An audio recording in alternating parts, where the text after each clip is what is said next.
বৌমা, কত রান্না পড়ে আছে, ওদিকে মেয়ে জামাই সব এলো বলে। মা, একটা কথা বলার ছিল। বাবা বলছিল আজ আপনার ছেলেকে নিয়ে যদি একবার ঘুরে আসি ও বাড়ি থেকে। তুমি না থাকলে ওদের যত্নার্থী কে করবে? আমি সমস্ত রান্না করে গুছিয়ে দিয়েই যাব। আমার কাছে আমার বাবা মা আমার জীবনের ফার্স্ট প্রায়োরিটি।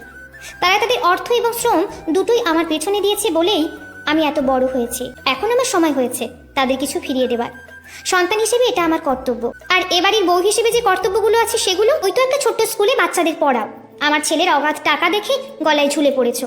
অনি, বাবা তুই আমাকে বৃদ্ধাশ্রমে রেখে আয়। কি?